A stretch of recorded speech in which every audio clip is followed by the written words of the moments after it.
Okay. So last class we were doing various principles of commercial banks. These are basically the ground rules, or like everything has some principles, some logical basis on which a particular organization is running. So there are some basic conditions, some basic understanding about uh, banks overall, that they try to follow these principles while operating. So the first principle already we have seen, that is of liquidity. Liquidity means what? That they have to keep so much amount of cash always with themselves that they never go out of cash. They will never say to the deposit holder that we don't have cash. They will not tell a loan borrower that we don't have money. They have to ensure that they have enough liquidity to pay to anyone if required. Second one was profitability. So they are not doing social service. Here they are running a commercial organization with the solo motive of earning profits. Third principle was a principle of solvency. That is, bank should try to keep more assets than its liabilities. It should always try to maintain a position which will be favorable for uh, deposit holders, for everyone. If a bank becomes insolvent, then that is a big loss for general public overall. Then principle of safety, like whenever they are investing funds, we are already aware that bank cannot just randomly select any investment metric. They have to clearly decide what is the purpose of the investment, how much time frame they're going to keep that investment. Because if they put everything into long term investment, how will they pay short term dues? If they put everything in short term investments, how will they earn? So they have to create, or they have to maintain a proper balance between the short term and long terms, and with due care. Principle of collection of savings.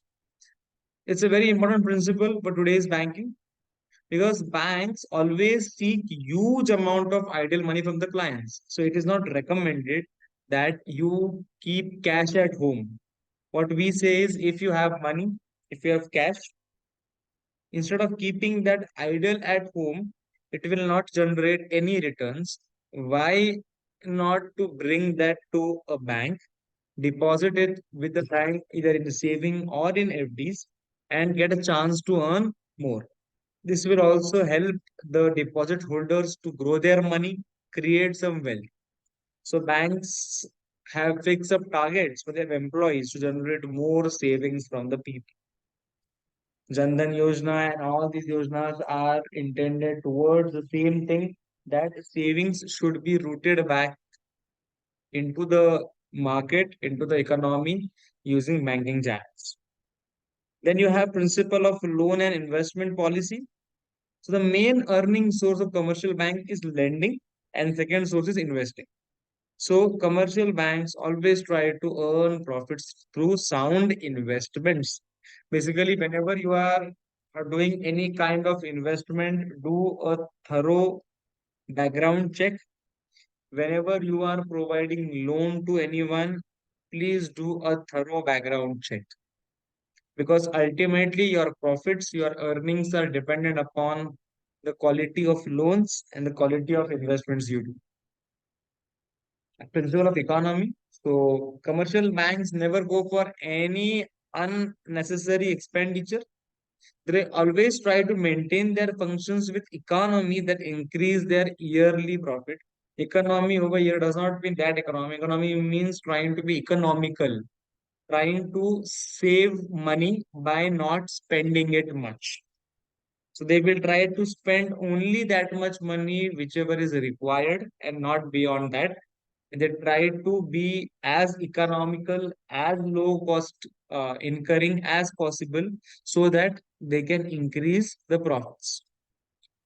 Principle of providing services. So a better service brings great reputation. Of course, a bank is a part of service industry itself. It's a part of tertiary industry. So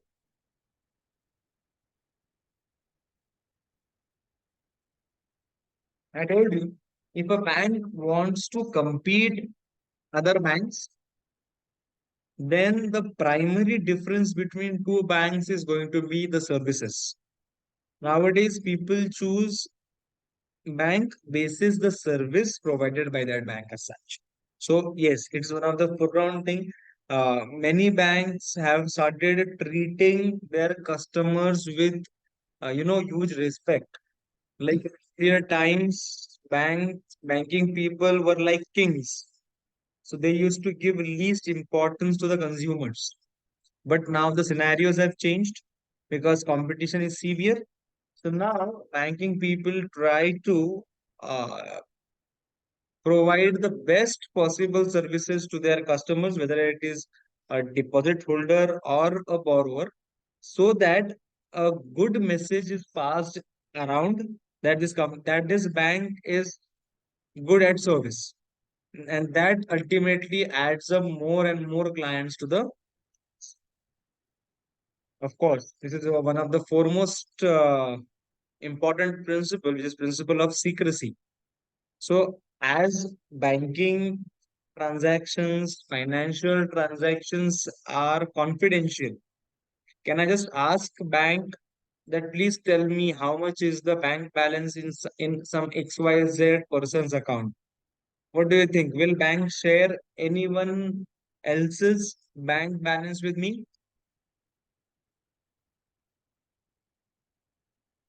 Will bank share anyone No. else's? No. If I ask them how much transactions do these people do in a year, where do they have bank accounts, who are the nominees, what are the various areas from where they are getting money, these are all confidential information, and no one except the legit person, the actual person, no one else can get to know about that details. So that is principle of secrecy. Principle of modernization. So now, slowly from physical branches, we are moving towards faceless banking, which is called as neo banking or open banking. So we are entering in a different era where there are no physical branches but only virtual branches. So on your cell phones, on your laptops, you are getting in touch with bank. You are opening account online. You are getting loan online. You are transferring money online. You are updating KYC online. So all these things are happening because of modernization. Things are coming in a digital form. So if your bank is not trying to cope up with what is happening around, then people are going to leave you and shift to another bank which will provide such services. So yes, online banking, rate card, etc. Principle of specialization. So there are many banks which are specialized in a particular area of working, like HDFC. If I say it is what it's a Housing Development Finance Corporation. So the major uh, like the objective when HDFC was formed was that they will be boosting only the housing culture or housing loans. That was the main intention behind bringing HDFC Bank over into picture. But gradually the bank started with other areas also. But there are various banks which are working on some specialized area. Uh, like some banks work only into agricultural area. Some banks have a major stake into gold loans. If you go into much rural areas now, you will find such kind of banks which are doing maximum gold loans or maximum agricultural loans. So they are working in a specialized area only. Other areas are not focused that much. Principle of location. You will generally find you like a bank which is close to market, bank which is into a prime area, You will rarely find a bank which does not have any residential or commercial surrounding, or it's on an open surface, nothing around. Such a type of a branch of a bank is very rare. So they try to open branches at such location which is convenient, accessible to a large number of customers. Principle of relation, of course, like if I say about cooperative banks, the name cooperative itself suggests that these banks will have a better relation, better cooperation with the clients. So ultimately, it is not only uh, a relationship which is built on, like many a times you will see, if you are a very important customer, like you have good amount of FDs with the bank. Sometimes the cash closure is at 4 p.m. and you go at 4:10 to deposit cash due to some XYZ reason you are not on time. Do bank considers? Sometimes yes. If you are a good and a potential customer, bank will give you priority in exceptional scenarios. Because if that bank does not give you that personal importance, they don't cater to the relations, then they understand that the clients or the customers may not continue to work with the bank. So the important customers always get some additional advantage of uh, having good relations with the banking team. And last one is principle of publicity. So, of course, it is a very, very competitive market, and every bank is trying to attract more and more customers by giving them more and more services. So, this principle of publicity says that if you want to have more clients, you need to be more visible. You need to be more in the heads, in the minds of the people. So, people like banks do paper advertisements, they do TV advertisements. If you go some 10, 15 years ago also, we never saw any bank commercial coming on a TV, or rarely a bank advertisement used to come in a newspaper. But now this is a very common phenomenon that a bank advertising its services, bank advertising its lower interest rates, bank advertising its credit card, debit cards. All this is now a normal phenomenon because without that you cannot gain more and more customers. So I hope these principles were very much logical and very much simple to understand. Any doubt, please let me know. Any doubt in any of the principle, please let me know.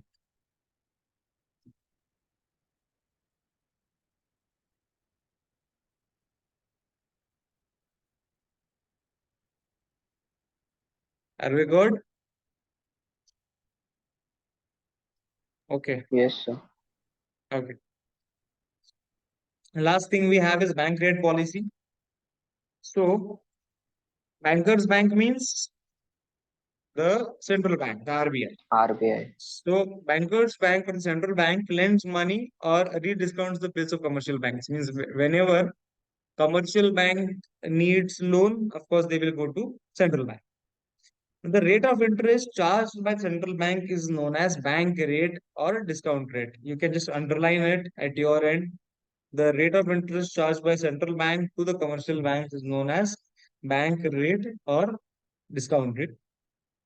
Now, many a times when, of course, we know that the credit which is circulating in your economy, that credit is managed, that credit is manipulated, that credit is controlled by the central bank. But they cannot do it directly. They are using banking channels to control the credit. So if you see the third point, by manipulating bank rate, central bank can regulate the credit creating power of member banks. So they will manipulate bank rate means they will decide at what rate the loan should be given to commercial banks. If bank rate is raised by by central bank, that means what will happen?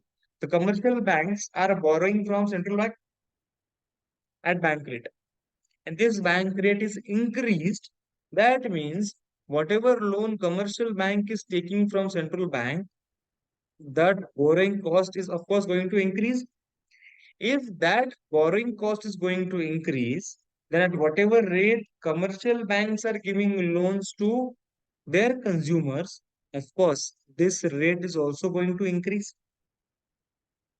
And this rate is called as market rate, the rate at which commercial banks offer loan to general public. That rate is called as market rate. Now, what is happening? Central bank is increasing bank rate. Because of that, loans to commercial banks are coming costly, because of which commercial banks are offering loan at a higher interest rate to general public, which is the market rate, and this will ultimately discourage the loans. People will now not opt for much loans because the interest rates have gone up, loans are becoming costly.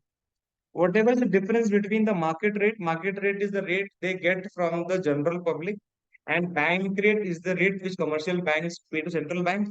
The difference between these was is the margin of commercial banks. So when bank rate rises, market rate also rises, and vice versa. And because of which the demand for bank loan will reduce. So if you want to control the credit transferred, if you want banks should not give more loans, simple is increase the bank rate. When you increase the bank rate, it ultimately increases the market rate. If it ultimately increases the market rate, the demand for bank loan will reduce. On the other hand, if the central bank wants to expand the credit, means they want that money should flow in a much faster level, and commercial banks should disburse more and more money as loan, then what to do? Reduce the bank rate. If bank rate is reduced, market rate will also come down. If market rate also comes down, people will be promoted to take more and more loans. If more and more loans are taken by people, ultimately money supply and money flow and credit expansion is going to happen. So the effectiveness of this technique depends on the extent to which commercial banks depend on central bank for loan and discounting. Of course, some banks are self-sufficient. If they are not relying much on central bank for loans, then their lending policies does not get affected because of increase or decrease in bank rate. But if a commercial bank is relying heavily on central bank for uh, borrowing the money and lending it ahead to the general public, then for such banks, of course, the changes in bank rate will be of major importance. If banks can collect funds from other sources relatively cheaper, of course, they will not go to central bank. That is much more logical. If I can get loan from any other source and that is being cheaper than what central bank is offering, I might go for that other source. Again, if investment opportunities are not present, the market demand for credit will be weak and a fall in the bank rate may not raise the level of bank rate. So sometimes RBI want to increase the expansion of credit. So they lowered bank, which market rate also reduced. But market is not suitable for investment opportunities. There is saturation in the market. People are not going and buying out products. There is no big momentum happening in the businesses. Then, even if you give loans at a cheaper rate, it will not have any effect on the overall credit in the economy. Please go through the bank rate policy properly. Any doubt, let me know.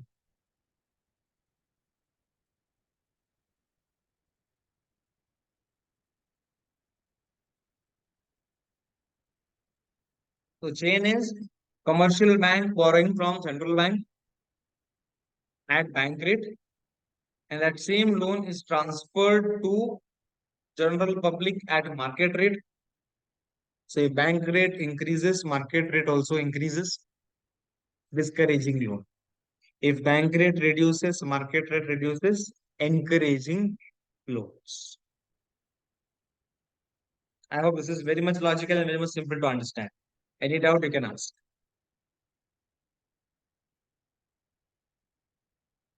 Where is Vaibhav? I hope Vaibhav has not joined today yet. Okay.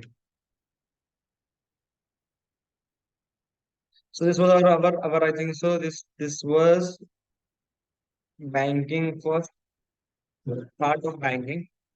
Second part of banking is about commercial banks and central bank.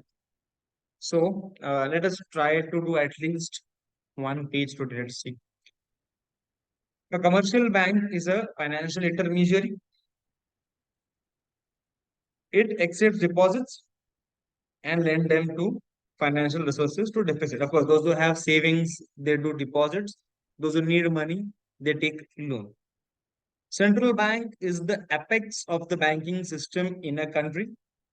It regulates, controls, supervises the activities of banks and the country's banking system. So end of the day, entire banking is managed at central level under the guidance of central bank. In our country, central bank was established in 1935 under private management and later on it was nationalized by the government and named as RBI, Reserve Bank of India. Now, what are the objectives of a central bank? So, they have to maintain the value of currency, internal as well as external. That is, they have to ensure that the inflation level in your country should be stable. We never recommend that a country should have no inflation. A country should have inflation because only when there is inflation, there is rises in prices, then only investors will be interested to pump in more money. Just imagine if petrol is priced at the same level, or if food grains are priced at the same level, what it was 20 years ago, then there is no need to add funds in the market because already you are getting the existing past rate.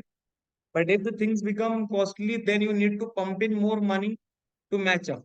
So funding will happen. Money will flow more in the economy only if there is inflation, but it should not be a hyperinflation type of working where inflation is increasing drastically. Where inflation should have a decent level of increment every year as such. So with this, you will maintain the internal value of the currency. That is what you get in exchange of the currency. You preserve the external value. That is the conversion rates. That is dollar against rupee against dollars. So you need to ensure that your currency is strong to sustain to the foreign currencies. So that is also one of the tasks of central banks. Ensure price stability, the same thing, pricing or inflation to promote financial institutions, that is to take care of commercial banks, to take care of other financial institutions, and ultimately to promote economic development, that is holistic development. So they have to ensure that only banking number of branches are not increased, but the quality of services which is offered by banks that also increase. The comfort what people are getting should also increase the experience. The banking experience should improvise. So it should lead to ultimate development over a period. That is the main crux why a central bank is formed. What are the functions of central bank? So central bank has following functions. First one is it issues, of course, we know that currency notes. Yes. So central bank alone is authorized to issue currency notes in a country. We know that whatever currency is printed and brought in the economy, that is happening only with the permission of central bank. It has the monopoly of note issue and no other bank is permitted to do so. It also enables the central bank to control the supply of money as per the requirements of the economy. Just imagine if everyone is allowed, or if more than one organization are allowed to print more money. If you give power to commercial banks, it will be a headache because commercial banks may print more notes just to increase their loans. That will disrupt the entire economical price levels, which is not recommended. Hence, the power of issue of currency is restricted only and only to central bank, and they have the sole authority of currency issue. Second function of central bank is it acts as banker to government. So central bank acts as a banker, agent, and financial advisor to government in the following ways. Even if it comes to currency issue, of course, bank and government has like RBI and RBI and government has a mutual stake into deciding the money supply into the economy. So they maintain the accounts of government funds. They take money and make payments on behalf of government. So generally, like Indian government has taken loan from, say for example, US government. Now these transactions, the payment, settlement, recovery, interest, all these transactions are taken care by RBI. So basically, like we have account with commercial banks, government has account with RBI. It gives ways and means advances to the government.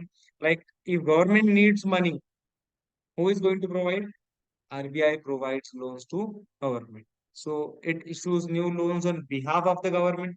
Sometimes the loan is to be given to any other nation. Like there are financial crisis in the Sri Lanka, for example, and Sri Lankan government is asking for loan from Indian government. So Indian government can direct RBI to transfer loan amount to the Sri Lankan government. So on the behalf of government, RBI will take up that call of transferring the money. It manages the public debt. It undertakes foreign exchange transactions on behalf of the government. So forex is one such area where central bank plays a very pivotal role. It acts as the agent of the government in dealing with various international organizations like IMF, World Bank. Sometimes we may in a condition that we need loan for a very big crisis and no government is supporting. So you may approach to the International Monetary Fund, the World Bank to help you out and arrange for some funds that negotiations and everything will be done by RBI itself. And it acts as an advisor to government on all financial matters. So basically, all the government financial transactions are taken care by Reserve Bank of India. Crux. It's a banker to God. It is banker's bank. Means it is bank of bank. So central bank acts as a banker's bank in the following manner. Every bank maintains a certain minimum of cash reserves with central bank as a statutory obligation. We know that every bank has to maintain some cash reserves with central bank. You have heard of cash reserve ratio, CRR? Have you heard of CRR, cash reserve ratio?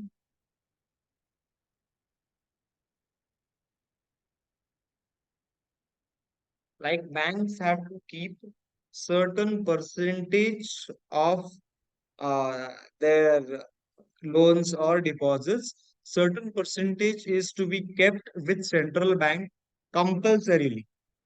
So that acts as a security in case commercial bank faces any financial issues, then that money which is there with RBI can be used to save the bank. So then every bank maintains certain cash reserves with central bank. It serves as the lender of last resort. That is, if the commercial banks are facing liquidity problems, they are facing severe financial stringency, financial problems, they may approach other banks, they may approach any other financial institution. But when a bank fails to get help from any other source, then who is the lender of last resort? Who is the one who is ultimately going to save you? Is RBI. So many banks who were on the verge of closure, verge of bankruptcy, are being taken care by RBI, and RBI directs some other banks, or RBI itself takes part into it and tries to manage that bank. So hence it is very famously called as lender of last resort. It acts as a clearinghouse for the commercial banks to settle their interbank accounts. Can a HDFC bank have account with SBI? Yes.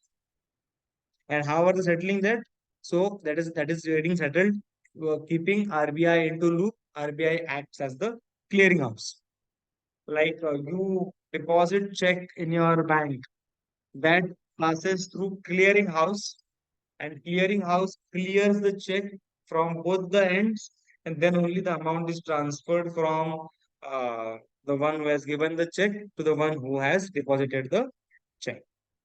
This is possible because all commercial banks have an account with central bank, in which central bank keeps their cash balances. So ultimately, the interbank transactions, interbank accounts are managed with the help of central bank. It is bankers bank. This we are already seen, the lender of last resort. That is, the central bank serves as the lender of last resort not only to commercial banks but also to discount houses and other credit institutions. They may approach central bank when they face problem of liquidity. So, like I told you, if a bank is facing a problem of uh, all the deposit holders are asking their money back. So there's a big line in front of bank. They want their deposits back. And if that commercial bank is having some issues in meeting with those conditions or those demand of deposit holders, and they fear that this might result the bank to come to a closure, such bank can go to RBI, and RBI will take care and ensure that everything are in place. Control of credit, already we have seen, if they want to increase credit, they can do that by manipulating bank rate. If they want to reduce credit, they can manage again the same help with the help of manipulating the bank rate. So this is one of the most important function. It controls the volume of credit in the economy through appropriate monetary policy. It takes steps to reduce the credit in case of inflation. So again, ultimately, when you are managing credit, you are also taking care of inflation. You are also taking care of price levels. So that is uh, by default the uh, effects of managing the credit in your economy. And last one, it acts as a custodian. Custodian means the one who preserves. Custodian of foreign exchange reserves. So central bank maintains the reserves of foreign exchange and regulates their use. It is a, con- a country which has a good foreign reserve. It is into a better condition because if you are not self-sufficient to manufacture everything in-house, then you have to import many things from outside. Like if we cannot make electronic parts, electronic mobiles in our country, then we have to bring those electronic phones from outside. And if I'm bringing anything out from out of India, of course, the payment will be done not in Indian currency, but in dollars. So in that case, if you don't have sufficient dollars, how can you import and how will you bring those goods into your country? So RBI ensures that country has a sufficient foreign exchange reserves, which by God's grace is now very, very good. Like some 15, 20, 25 years ago, we were struggling to make foreign payments because of deficiency into our foreign exchange reserves. But now because of n number of policies brought in by RBI. Now we have a good foreign exchange reserves, and we can easily meet with all the uh, purchases, all the payments to be done into the foreign currencies. We have a good, healthy foreign exchange reserve as of now. So central bank maintains the reserves and regulates their use. It has the responsibility to maintain the stability of the exchange rate of the native currency in terms of foreign currency. So generally, you will not find much fluctuations happening into your uh, exchange rates. But yes, of course, exchange rates may differ because of uh, pressures happening from international markets. There are a number of reasons for that. But RBI ensures that it is not having a havoking effect on the entire economy, because if your dollar rate goes from 80 to 85, for us it is like 5 rupees per dollar. But when you are transacting into like thousands and thousands and thousands of dollars, then that effect on currency becomes very big. So hence they try to maintain that the foreign currency does not fluctuate and create a very big volatile market. RBI ensures that such things should not happen into the country. Okay. This will be homework for you people. Central bank versus commercial bank. This will be an homework for you people. You will go through all the points, and in the next class, we will discuss one by one. Of course, we will discuss means you will help me out with what do you understand from all these points about how is the functioning of central bank, how is the functioning of commercial banks. I Okay. don't have no idea. Huh?